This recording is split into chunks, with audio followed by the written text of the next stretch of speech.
Hey all, this is Manjeet Rawat, your online instructor and welcome to my YouTube class. अगले 3 minute में हम आपको complete information share करने वाले हैं related to the storage services. Storage is one of important service, you can say that resource that required for each and every organisation, क्योंकि हर एक ऑर्गेनाइजेशन अपने पर्सनल डेटा को स्टोर करने के लिए एक डेडिकेटेड प्लेस रखती हैं या क्लाउड पे वो मूव कर सकते हैं। We are able to take the backup of our resources या फाइल का या फोल्डर का या वर्चुअल मशीन का स्नैपशॉट कॉन्फ़िगर करते हैं, एप्लीकेशन क्रिएट करते हैं। इन सभी के लिए स्टोरेज की रिक्वायरमेंट होती है। We have a to different way to store our data. आप क्लाउड पे मूव कर सकते हैं या फिर ऑन प्रोमाइसेस पे भी आप अपना खुद का हार्डवेयर इंप्लीमेंट करके स्टोरेज सर्विसेज को इस्तेमाल कर सकते हैं। क्लाउड की बात करें तो multiple cloud providers are available जो हमें स्टोरेज का ऑप्शन देते हैं, like as a Google cloud, Microsoft Azure, AWS, and Dropbox and iCloud also available in the market that you can purchase the storage on rent.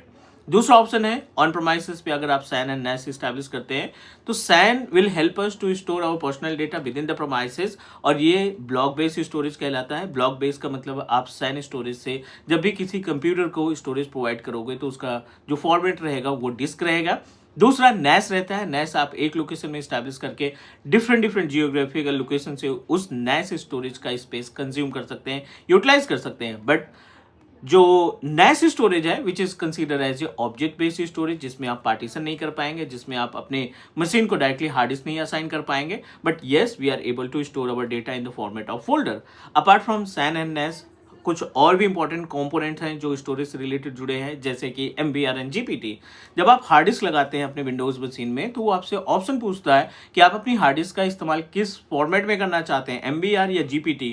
अगर आपने अपनी hard disk को MBR में स्टोर किया, connect किया, so you are able to create a maximum partition 2 TB, 2 TB से ज़्यादा का स्पेस आप यूटिलाइज नहीं कर पाएंगे। और प्राइमरी पार्टीशन की बात करें तो you can create up to 4 primary partition.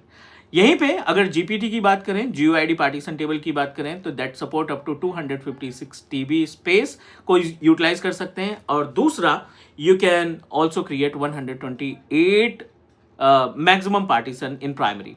So apart from this we also need to know about the file system. Windows file system की अगर हम बात करते हैं तो 5 different types of file systems are available in Windows: FAT16, FAT32, NTFS, REFS and extended fat. FAT16 की जो capacity होती है 2 GB, FAT32 GB तक। NTFS आपका MBR एंड GPT के ऊपर डिपेंड करता है। REFS is applicable for Windows server operating system. जब आप क्लस्टर बनाते हैं हाइपरवाइजर का इस्तेमाल करके, तब REFS come into the picture.